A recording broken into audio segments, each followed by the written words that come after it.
Perimenopause started for me around 42. That's about the average age it can start. Sometimes it starts a little earlier, sometimes it starts a little later. And I took all of the experiences that I had, but also there is this science behind it because I wasn't getting the information or the correct diagnosis from my own doctors. My OBGYN at the time was saying I was too young for menopause. She wasn't even throwing out the word perimenopause at the time. And I had to do a lot of my own research. I think I even wrote a funny blog about the things I was searching for at 2 a.m. and trying to figure out what was going on.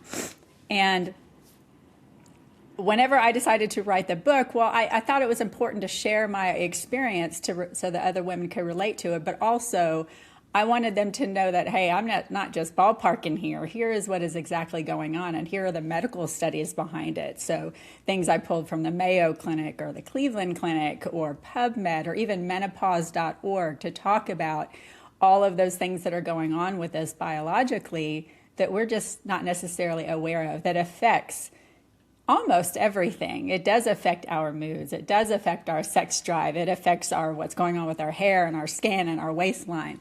So I wanted to make sure that as I was telling my own story, I could back it up with also, by the way, here's what is actually happening medically and biologically, and put all of those facts in there as well, so that women could then click on them if they're in the ebook, or even just pull them up. Just, I'm going to search this and see it, look at this study to see if this is applying to me. So that's how I wanted to make sure to pull it all together by doing the science and the soul aspect of it. I know this may sound like a silly question to ask, what is perimenopause? Because I know I've got a lot of men listening and they'll go, I've heard of menopause. And I'm sure that there are a lot of women out there, a handful, that haven't heard or don't know what perimenopause is. Yeah, so that is one big misconception about menopause. Menopause is one day. Menopause is defined as that 12-month anniversary of a woman when she stops having her period. So 12 months, we've hit menopause, and then we go into post. All of that time when our hormones start to fluctuate and change is what's called perimenopause. And it can last, the average can be average has been changing recently, but the average is typically around 8 to 10 years. So we're entering into this phase and things are shifting, and this is hitting midlife, right? Typically in the 40s, when kids are getting a little bit older, we're getting into our careers, life is just getting a little bit bigger, and we start getting misdiagnosis, stress, or we're just exhausted, we're overwhelmed, what have you, when really it's our hormones that are fluctuating. So that is the definition of perimenopause. It's all of those years that lead up to that one day of menopause. And then when we flip, it's considered postmenopause. And so I like to joke about it. It's that day your doctor may or may not celebrate with you. It's at one point in time when, yeah. So I thought recently I was hitting it. I was so excited. I was, oh my gosh, not to get too raw, but we can get a little raw. Yeah. I hadn't had my period for 11 months. And I was, oh my God, this is great. I thought I was hitting it. Nope, it hit about in mid-January of this year. I was like, oh my God, I got to reset the clock. So it happens. That's part of it. Well, I'm going to say what's crazy and wild is that I'm going to use the word gestation period it could be from a short period relatively to years. Mm-hmm. And professional women who are working, that's got to be a difficult situation because I would imagine that you start doubting yourself in certain things, the hormonal changes, like I said, your waistline may change, your mood may change, and things like that. How do women and how can women deal with this in that professional work environment? How do they stop doubting themselves? Yeah, so one of the things is really, and we say this all the time, is you gotta really listen to what is happening and listening and feeling into what is happening in your body. Because sometimes we do, right? We do, like you mentioned, we start doubting ourselves because one of the things that is a common symptom or side effect, I should say, is brain fog, right? We call it menofog. So we start doubting ourselves because like, wait a minute, what did I just say? And we start, am I getting early onset dementia or something? No, it's hormones. So one thing that women need to do first is start to go, hey, I think it's not me, it's me as in my biology is potentially changing.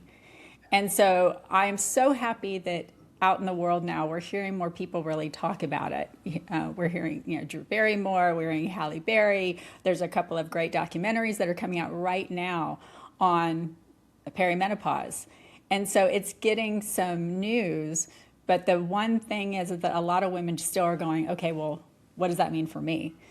Well, it means that if you're in your 40s, definitely if you're in your 40s and you start doubting yourself, don't take it as a person, like, don't take it personally. You're probably not the issue. It's more like your hormones are causing these little issues, and it's time to start listening and maybe start going and asking for some deeper types of hormone panel tests, blood tests, things like that. Well, because of all these changes that a woman is going through with her body, and it can affect her mentally as well. I'm not saying mental going nuts and crazy, but well, sometimes it does.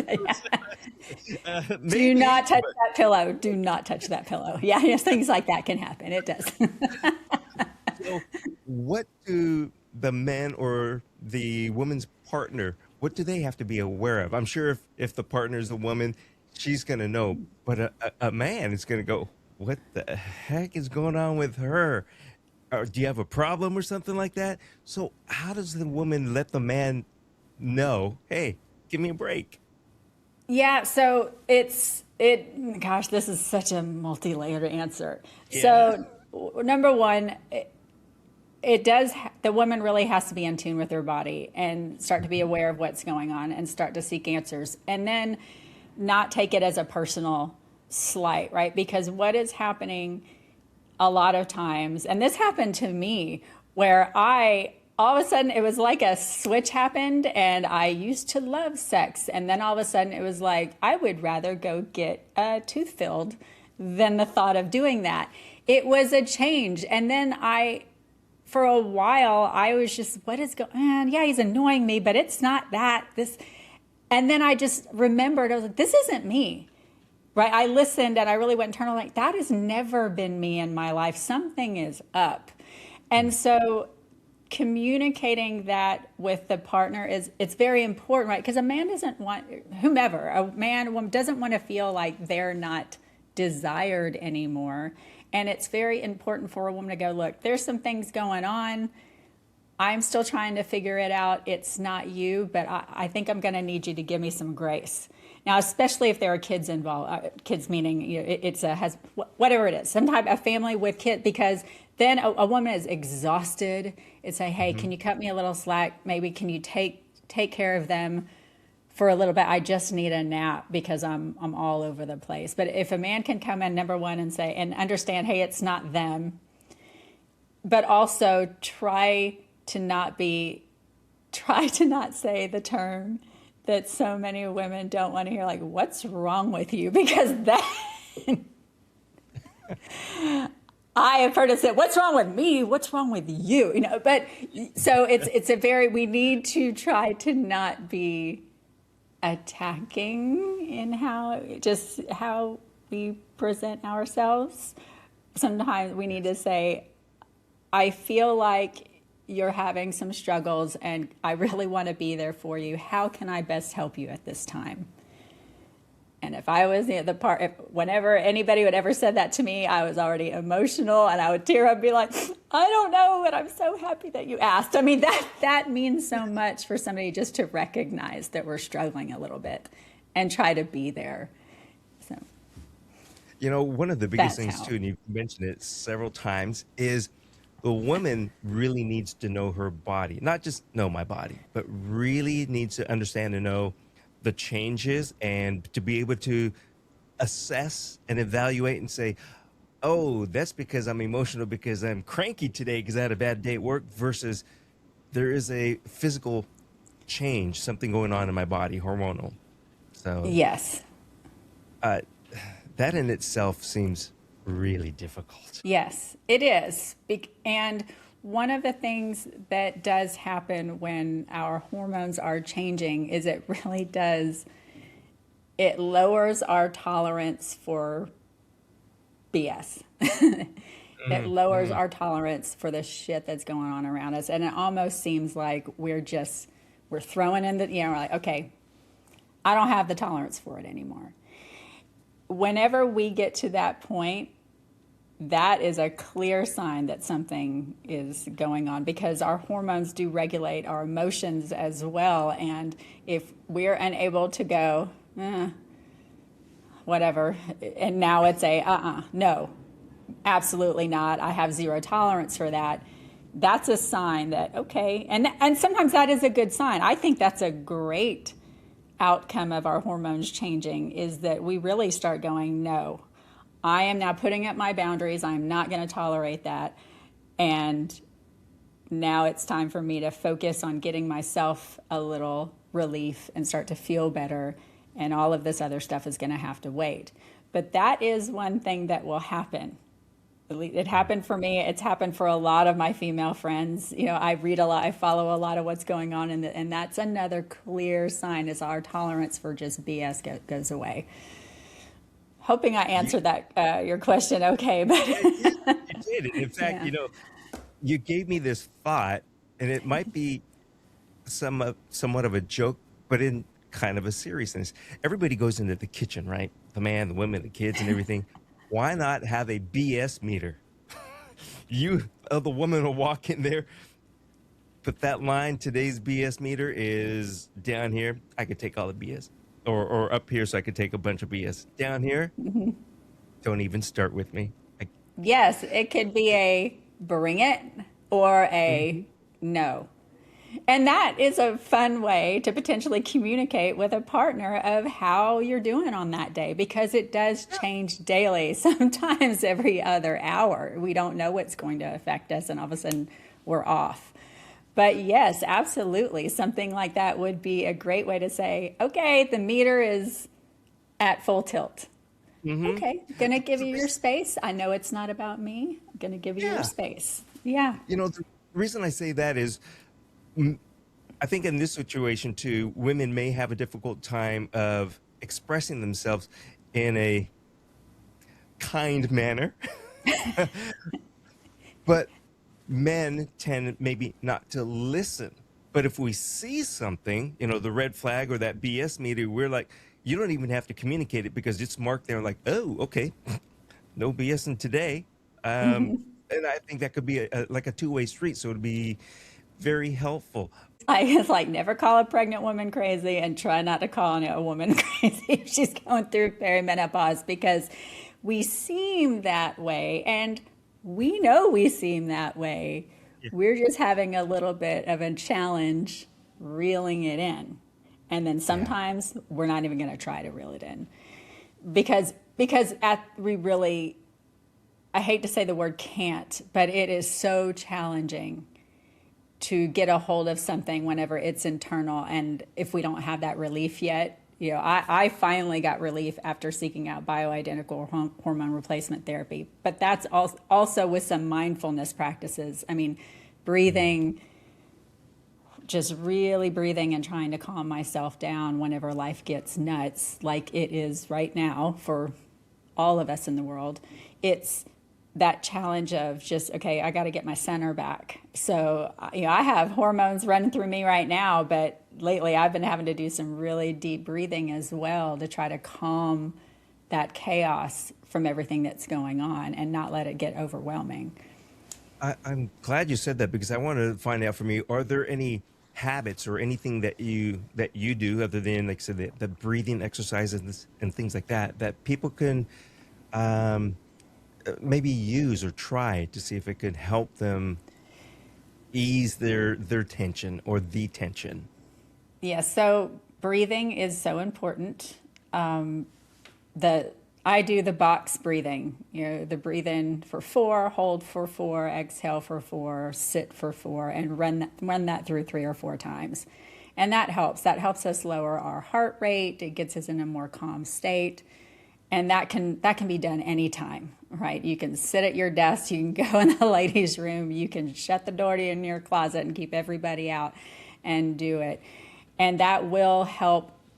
I have yet to have a time where it didn't bring me immediate relief. Not saying it's going to work for everyone, but it's such a calming, it has such a calming effect.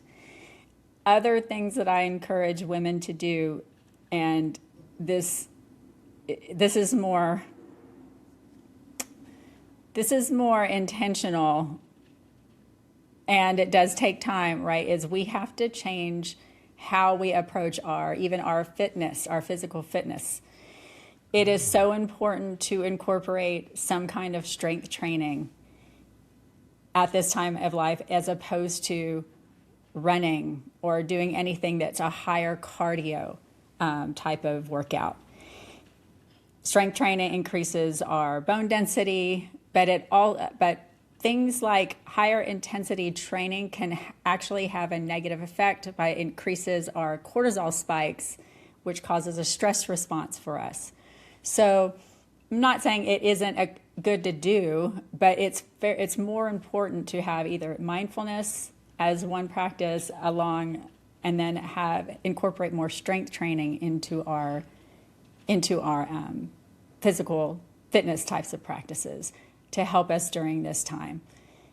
It benefits us so much more than just, I'm going to go run around the block. If we're feeling stressed, take a quick walk, but let's keep our cortisol from spiking too high, because that's going to cause a little bit more chaos internally than what we think it's going to.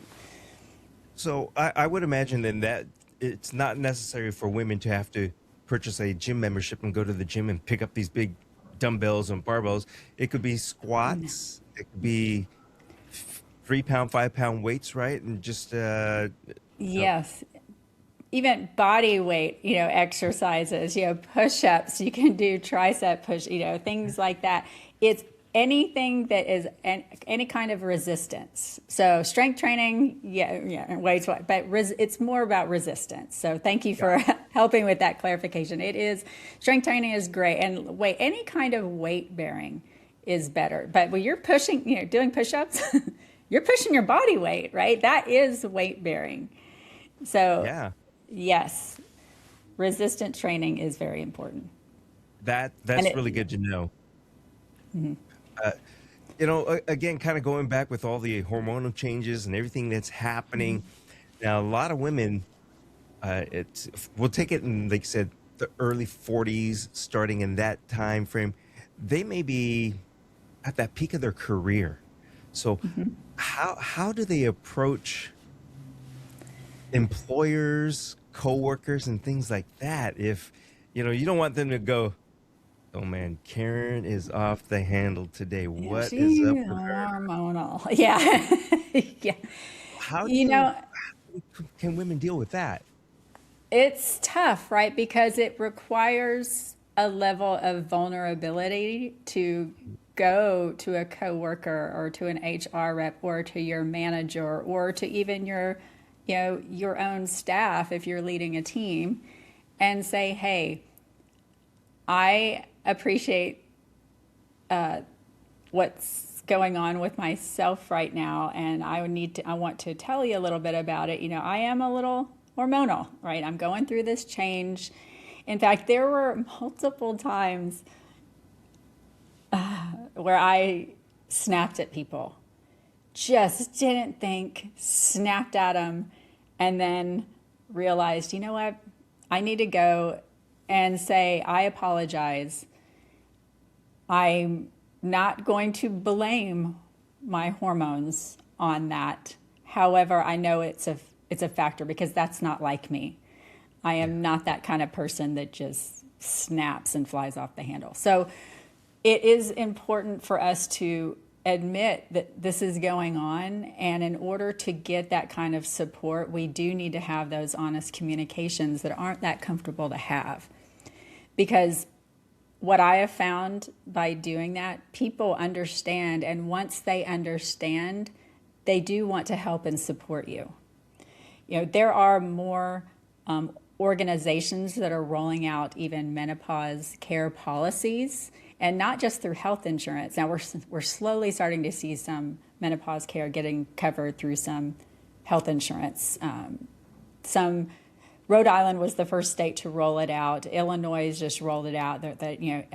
Health insurers in the state who are providing health insurance in that state, they need to provide for certain types of menopause care. But we're also seeing some larger organizations. I know Deloitte in the UK does it. I am escaping on now. I have to come back to which large employer here in the US has menopause related policies where, hey, if you're having a bad day, you can take a personal day to deal with it because they understand what's happening. Because so much productivity is being lost by women who aren't getting the proper type of care and are not able to function as they can, as they used to be able to function. So if you're in that role, that type of role, and at work, it's very important to, once you recognize what's going on, to have those candid conversations, even if it feels tough. Because actually, that's a very strong leadership skill, is to be yourself and be vulnerable, because it encourages trust as well amongst your peers and amongst your team. Yeah, I would imagine in a situation like that, it's definitely personal. And a lot of times we hear in the workforce, don't bring your personal matters into the workplace, that kind of thing. But I think in a situation like this, you've got to override that. And you have to find the strength to be able to, like you said, let people know, hey, I'm going through this situation right now. You can make a joke out of it. Hopefully it won't be too long for your sake, but Hopefully not. then it gives people that ability to understand what is going on and not to have that conflict. And like I said, if you don't want to tell everyone, if you want to just mention it to HR, at least that's that starting point. And correct me if I'm wrong on this, but I would think that if it's possible, especially if you're in that management role, not to send it out in an email form. Just have a quick 5-minute meeting or something like that to say, hey, this is what's going on. Because if I get it on an email, I'm like, whatever. Or I may not even catch it or You read might not it. even read it, right? No, it's important to have that face-to-face, one-on-one dialogue if possible. It can be via Zoom. A lot of people are working remote, right? And they're meeting with their managers, remotely. But I do think it needs to be more of a conversation so that it can be related and they can see it, right? Having a conversation like this, we can see and feel the other person and even empathize with what they're going through way more than you ever could in an email. Now, I don't know if any organization is going to say, okay, well, email your team and let them know. I have no idea. I don't think that is probably what's going to happen. But no, the conversation definitely needs to be more one-on-one, face-to-face. That way a dialogue can be had, especially with HR, because a good HR rep is going to say, okay, well, thank you for sharing. How best can we support you? And if you have a rep that's saying that to you, that's wonderful. Yeah. That's golden, because then you know that you're heard and you're seen. And I know some small organizations, some small businesses don't even technically have an HR, dedicated rep. Still go to your manager, pull them aside and say, this is what's going on. I mean, if a woman is pregnant, right, that's a personal thing as well. But it's out there, and we do make, right? Of course we make adaptations, or I'm trying to think of the right word. Go ahead. Sorry. Yeah. But I think you understand where I'm going with that. Yeah, and I'm glad you brought up the thing about pregnancy, because that's something outwardly, it's noticeable. And this goes for the perimenopause, and it goes for depression too. And I know I'm just throwing this in there. Those are things that people don't see. They can't see. You feel it internally. I can't see it, other than maybe that scowl on your face kind of thing. But, so I think this is an all around benefit. The other thing too is if you share this, maybe there's another woman in there that might say, oh my gosh, I was wondering why I'm feeling like this. I want to have a conversation personally with Karen to find out. So, Yeah. Or, And that kind of, you're seeing her over there. All of a sudden, she's having a hot flash, and you're having a hot flash, and you're both looking at each other like, I know what is going on. And yeah, we need to talk. But you're right. It helps other people feel seen and less alone if we are talking more openly about what's going on, because this is something that affects every single woman. Every woman. yeah. If we're fortunate enough to live as long as we are, Yeah. it's going to happen. It's inevitable. We're not all going to experience it the same way, but we're going to experience it. And I would imagine everything that we're talking about being clear, letting people know, and things like that, is probably in your book, isn't it? Perimenopause clarity, letting people understand what it is that I'm going through. And so you understand. And then now you may understand what your body is going through when you reach that point, if you're a young woman. Yes, absolutely. It's all there. I got very raw and open with my experiences with it. Everything from, like I mentioned earlier, the sex issues, but hey, it happens to all of us. Things that happen that we are not happy about happening in certain places. It happens, and it's going to be there. And even things like, I had a miscarriage early in perimenopause as well. And right, our hormones are all over the place. Our eggs are starting to decline, but it is still possible to get pregnant during that time. And unfortunately, I lost the child at 12 weeks. That was just something that happened. But yes, being open and honest helps other women feel seen and heard and less alone. Because even though, like I mentioned, every single woman's going to go through it, we're still shocked about some of the things that can happen, and we still can feel like there's something wrong with us when there's nothing wrong with us. Yeah, that's one thing I think that men, I'm going to throw in men because we're around our moms, our sisters, our wives, our girlfriends, and things like this. We're all going to experience it in one form or another. But I kind of want to go back a little bit and ask you, what changed initially and internally when you first started going through this? Were there any habits that changed, or any values, or your confidence, or anything like that?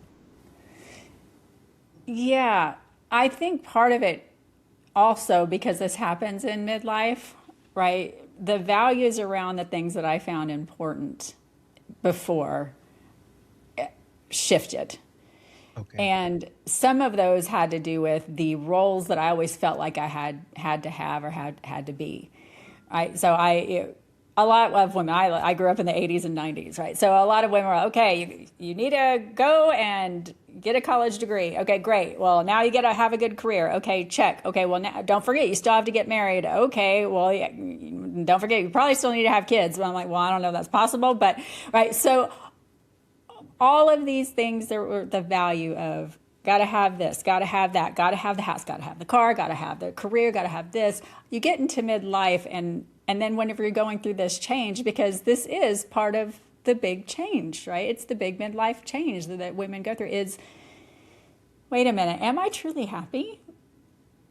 Right? I've achieved certain things. I've had the business that's sold. I've had a corporate career. I've had a marriage. I've had, then I had a divorce, and then other things that I've achieved. And it's not that I'm not fully happy. It's just I started to realize I wasn't fully aligned with some of the dreams that I had internally. And so some of my priorities changed about, wait a minute, all of these things that I was told that I had to have, I've gotten them, but I'm not fully happy. But it was part of it because I was misaligned with what I was going after. I went after all the things that people said that I needed to go after. And in midlife, that value set can shift. It shifts for men, it shifts for women. And if we feel like we have the ability to pivot, it's so important to pivot. And even if we feel like we don't necessarily have the ability, sometimes pivot and just believing that this is what you need to do. I'm a big universal energy kind of person as well. things will align to help you get to achieve what you want to achieve if you stay aligned and focused on what you know is right for you. So yeah, so the values shifted around what do they say versus what do I say is what I need to do. And that word alignment is such a big word, because we tend to get misaligned, or you kind of, I think, put it where we're aligned with what somebody says we have to do because that's the norm. Well, what is the norm? Right. So find that alignment and align yourself or realign yourself. Before we close out, Karen, I was wondering if you could let the listeners or viewers know if there's one small little experiment or something like that that they can do this week to, I'll put it, regain their agency in midlife. Find some quiet time away from everyone. Sit in the quiet and just listen. Now, is this a little bit of meditation? Maybe, but you don't necessarily have to sit and and all and what have you. I mean, just sit in the quiet, even journal it out. Just start free writing. See what comes out. Just keep going and see what comes out, and you will probably figure out where you are misaligned. So I tell people in midlife, get quiet and listen to yourself. What's that little internal voice that may have been silently screaming for a while, wanting you to hear? Wow. That's really, really good advice. This has been fantastic. Karen Herrera. I'm going to get this right. www.KarenA.Herrera. And that's HERRERA.com. And your book is called Perimenopause Clarity. Thank you so much, Chuck. I have had the best time talking with you. I love these kinds of conversations. This has been fantastic. My pleasure. Thank you so much, Chuck. You're welcome.